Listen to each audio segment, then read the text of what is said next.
Oke teman-teman, di kesempatan video kali ini saya akan membahas bagian-bagian apa aja sih yang ada di laporan keuangan. Nah sebelumnya kan saya udah ngajarin nih cara download laporan keuangan di web www.idx.co.id. Nah sekarang saya akan menjelaskan bagian-bagian apa aja sih yang ada di laporan keuangan, sehingga teman-teman itu paham apa aja isi yang ada di laporan keuangan. Karena halamannya kan sangat banyak nih, ya sampai ratusan. Jadi kalau misal nggak memahami ini ya bakal pusing. Nah sebenarnya di laporan keuangan ini ada 7 bagian. Yaitu yang pertama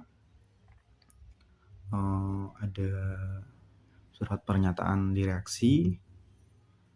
Ini biasanya pada halaman awal ya. Kemudian yang kedua itu ada laporan auditor independen. Nah, ini laporan auditor independen dari EY ya. Jadi laporan auditor independen ini berisikan opini dari auditor mengenai laporan keuangan yang disajikan oleh ERA ini udah sesuai dengan prinsip akuntansi atau belum gitu. Teman-teman bisa lihat laporan auditor independen di sini. Jadi untuk perusahaan yang sudah listing di Bursa Efek atau udah terbuka ya, TBK, itu tiap tahunnya itu wajib harus diaudit. Laporan auditor independen ini setiap tahun akan ada dan berubah-ubah ya, sesuai dengan kondisi dari perusahaan itu sendiri.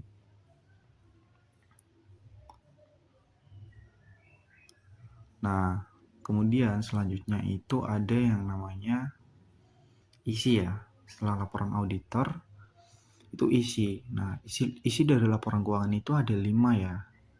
Untuk secara khusus, isi dari laporan keuangan itu ada 5, yaitu laporan posisi keuangan, laporan laba rugi, kemudian laporan perubahan modal, laporan arus kas, dan yang terakhir catatan atas laporan keuangan.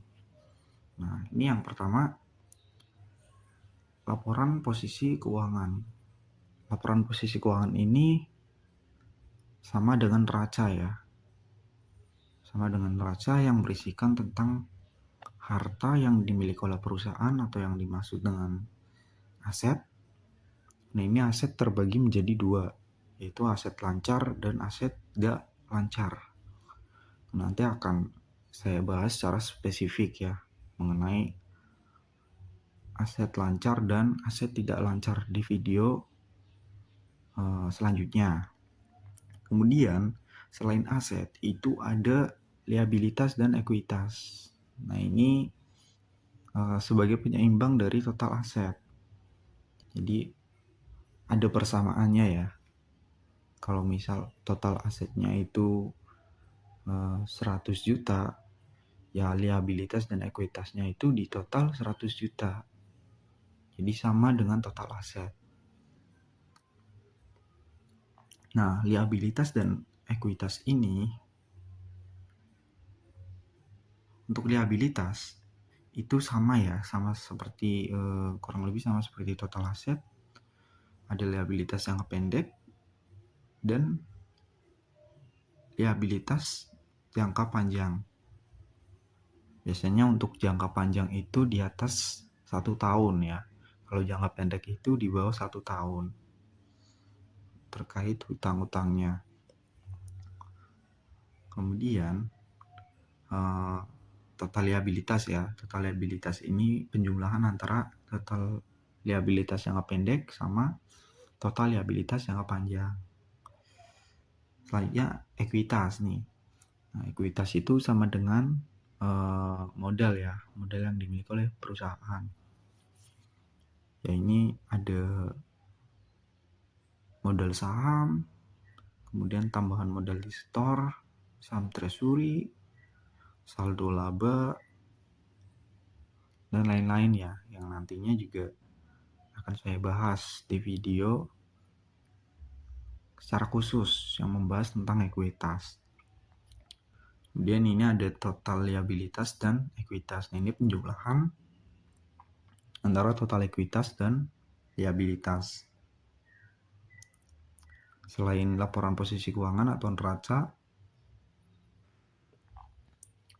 itu ada yang namanya laporan laba rugi.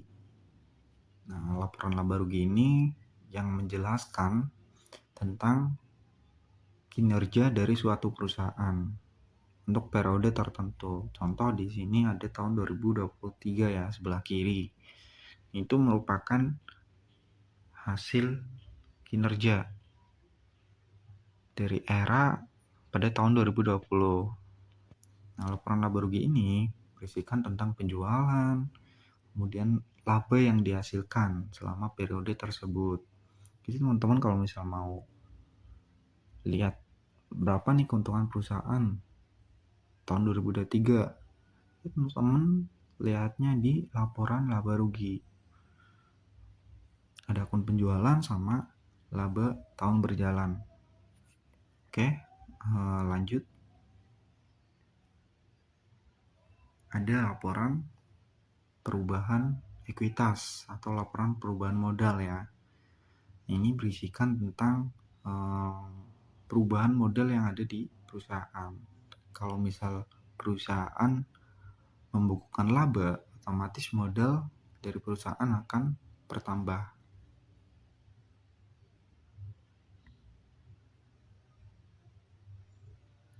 Yang nanti juga saya akan bahas nih secara khusus ya, jadi nggak kelamaan.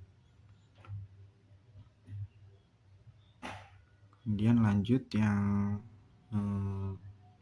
keempat ya, itu ada laporan arus kas yang isinya arus kas dari aktivitas operasi, aktivitas investasi, dan aktivitas pendanaan. Dan yang terakhir ini ada CHLK, catatan atas laporan keuangan. Ya, ini berisikan tentang informasi-informasi yang terkandung dalam laporan keuangan tadi. Sumber-sumbernya itu dari mana aja. Contoh ya, ini aset tetap. Kita mau lihat aset tetapnya itu ada apa aja. Terus ke bawah. Nah, ketemu nih. Oke, sekian dan terima kasih.